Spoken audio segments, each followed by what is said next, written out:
ये ज़मीन सरकार की तो है नहीं, और जो सरकार बैठी हुई है ना, वो सरकार मुसलमानों के हित में तो कोई काम करेगी नहीं, कभी सोच भी नहीं सकते आप।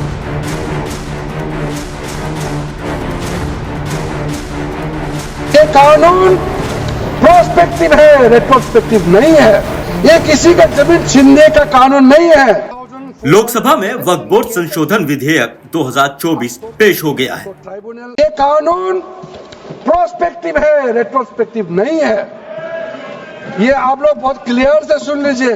ये किसी का जमीन छीनने का कानून नहीं है। ये किसी का राइट, किसी का हनन करके उसका प्रॉपर्टी को हड़पने का नहीं है। राज्य सरकारों को अधिकार दिया गया है कि जो ऑलरेडी रजिस्टर्ड है उसका तो कोई डिस्प्यूट नहीं है, लेकिन जो डिस्प्यूटेड है, जो कोर्ट में पेंडिंग है, उसको हम यहाँ कानून बना के कैसे हटा सकते हैं? कोर्ट का पावर को तो हम ले नहीं सकते सर। इसलिए यहाँ बार बार ये लोग माइक बजा बजा करके झूठ 100 बार भी बोलो, कुछ होने वाला नहीं है। विधेयक पर आज ही चर्चा और वोटिंग कराने की तैयारी है। विपक्ष ने चर्चा के लिए 12 घंटे की मांग की थी, मगर सरकार ने सिर्फ 8 घंटे का समय दिया है। सरकार जहां विधेयक को मुस्लिमों के हित में एक सुधार कदम बता रही है, वहीं विपक्ष पुरजोर विरोध में उतरा है।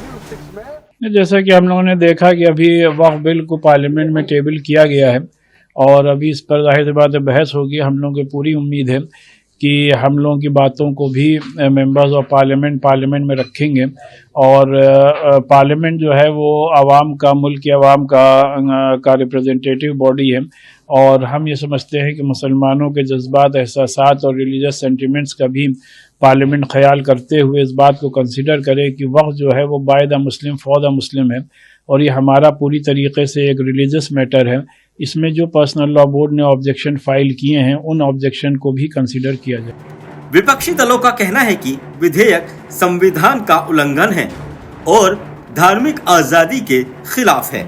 ये ज़मीन सरकार की तो है नहीं, ये ज़मीन तो अपने बुजुर्गों ने अल्लाह के नाम पर वक्फ किया हुआ है, मस्जिद के लिए, दरगाहों के लिए, यतीम खानों के लिए, और ये ज़मीन बहुत अच्छी खासी तकरीबन 9 लाख एकड़ ज़मीन है।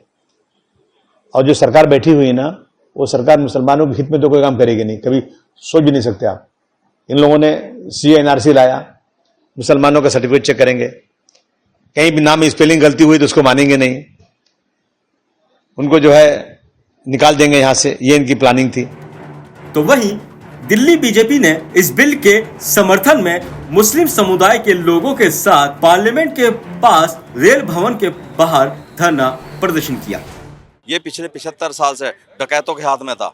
उनके पास ये वक्फ बोर्ड हमारा इतना मालदार है, अगर ये चाहता तो ये देश को बहुत फायदा, देश को तरक्की के रास्ते पे ले जाता। पिछड़ों को, दलितों को, जो अपना इसमें थे, उनको बहुत आगे ले जा सकता था। लेकिन इन्होंने आज तक ना तो कोई यूनिवर्सिटी दी है, ना कोई हॉस्पिटल दिया वक्फ बोर्ड के नाम से, ना कोई अच्छा स्कूल दिया है, कुछ नहीं दिया। इन्होंने केवल अपना पेट भरा। मैं आपको दिल्ली की कुछ बिल्डिंगें बता देता हूँ जिनका किराया लिखने में तो है 50 रुपये, और उसका अंदर से जो जाता ना बैग, वो उनके पास जाता जो वक्फ बोर्ड के मुखिया बने बैठे, क्योंकि उन्हें वक्फ बोर्ड की चिंता नहीं, उन्हें केवल अपनी चिंता है। इसलिए, और पहले देखिएगा कोई भी महिला इसमें आज तक वक्फ बोर्ड में नहीं, 75 साल से। क्या हमारी जो बहनें हैं, हमारी माताएं हैं, क्या वे नहीं बैठ सकती इसमें बोर्ड में, कमेटी में, जो वो अपने अधिकारों के लिए कह नहीं हमें भी ये अधिकार चाहिए? तो क्या बुरा करा मोदी जी अगर इसको वक्फ बोर्ड को के विधेयक को ला रहे हैं ताकि इसमें गरीबों का, पिछड़ों का, सबका हक मिल सके। तो मोदी जी ने बहुत अच्छा सोचा है और हम इसका समर्थन करते हैं। हमारे पक्ष का बोर्ड नहीं है, मैं आज आपको बताना चाहता हूँ। हमारे पक्ष की जो आज हक की, हमारे मुसलमानों की जो बात करेगा, आज मुसलमान, गरीब मुसलमान उसके साथ है। हम साथ इसलिए हैं जो माननीय प्रधानमंत्री जी ने आज इनकी लूट का जो लाइसेंस रद्द किया है, इस खुशी को बनाने के लिए आज हम यहाँ पर एकत्रित हुए हैं। इस बिल के अंदर जो महिलाओं की हिस्सेदारी सुनिश्चित की है माननीय प्रधानमंत्री जी ने, उसके लिए हम यहाँ पर आज एकत्रित हुए हैं। जो लूट की फैक्ट्री उन लोगों ने बना रखी है, आज उनका माल दिख रहा है, उनका माल हमारे से जा रहा है छीन कर, वो लाइसेंस रद्द कर रहे हैं प्रधानमंत्री जी, तो दुख तो होगा। अगर मैं कोई चोरी कर रहा हूँ, अगर मैं कल को पकड़ने वाला हूँ, तो उस चीज़ का दुख तो होगा। पर हमें इस देश के मुसलमानों को इतनी खुशी है कि थोड़े देर बाद हम यहाँ पर लड्डुएँ बांटेंगे, मिठाइयाँ बांटेंगे। वो इसलिए बांटेंगे, आज हमें दिखाए कि इस देश के अंदर आज भी हमारी माननीय प्रधानमंत्री जी की सरकार बनने के बाद मुसलमानों की इस तरीके से आज़ादी होगी, वक्फ बोर्ड इन लुटेरों से छीन कर। जहां एक तरफ मुस्लिम पर्सनल लॉ बोर्ड और कई मुस्लिम संगठन इस बिल के विरोध में हैं, तो वहीं कई संगठन मुस्लिमों के ऐसे भी हैं जो इस बिल के समर्थन में प्रदर्शन कर रहे हैं। बिल के समर्थन में देश के प्रधानमंत्री नरेंद्र मोदी की तारीफ करते नहीं थम रहे हैं। अब देखने वाली बात यह होगी कि आज संसद में किस तरह से इस बिल पर विधेयक पास होना है। दिल्ली से नवोदय टाइम्स के लिए वाजिद अली की रिपोर्ट।